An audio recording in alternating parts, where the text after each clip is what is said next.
మొత్తం కన్నడని దూరం పెట్టి తెలుగులోని 2 సినిమాలు ఈ సంవత్సరం ఇంకో సినిమా కూడా ఉంది అవును. తెలుసు కదా. అవును. తెలుసు అంటే కదా. కన్నడ అమ్మాయిలు ఎక్కువ తెలుగులో అందరూ ఎక్కువ సక్సెస్ రాణిస్తారు. ఆ కోవలోకి తీసుకొచ్చారా ఈ అమ్మాయిని పర్సనల్గా తీసుకురావడానికి కారణం? అలా ఏం లేదండి. ఈ సినిమాకి చాలా పర్ఫెక్ట్ తను. ఆ మృదుల అన్న క్యారెక్టర్‌కి చాలా బాగుంటుందని అనిపించింది. అండ్ ఇంతకుముందు తను కలిసినప్పుడు కానీ తెలుసు కదా పూజకి నేను కూడా వెళ్ళాను.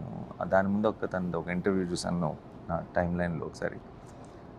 చాలా ఒక రిలేటబుల్ నేచర్ ఉంది. Very good actor. అండ్ మాకు మృదుల అన్న ఒక రోల్ మేము రాసుకున్న తర్వాత దీనికి ఎవరు బాగుంటారు అన్నప్పుడు శ్రీనిధి అయితే చాలా పర్ఫెక్ట్ సెట్ అవుతుందని అనుకున్నాం. అండ్ ఇప్పుడు సినిమా అయిపోయిన తర్వాత అది కాన్ఫిడెంట్గా గ్రేట్ చాయిస్ అని చెప్పగలను. యాక్చువల్లీ మీకు అర్జున్ అనే పేరు బాగా ఇష్టం అనుకోండి, ఎందుకంటే రైడ్ సినిమాలో చూసా, తర్వాత జెర్సీ, అవును, ఇప్పుడు ఈ సినిమాలో కూడా అర్జున్. అవును. అసలు సినిమా హిట్ తిరిగి కాబట్టి అర్జున్ సర్కార్ అని పెడితే కూడా బాగా వెళ్ళేదేమో అనిపించింది. ఇక అర్జున్ సర్కార్ అనేది మీ almost అబ్బాయి పేరు కూడా caption అర్జున్ లాంటిదే. అర్జున్ కదా.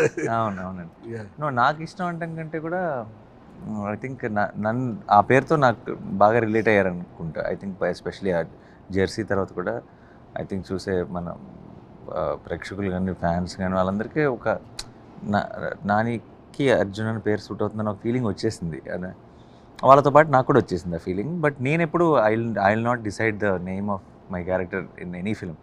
So maybe the filmmakers are also feeling like that. So they want to name me Arjun, so I'm happy with it. Yeah.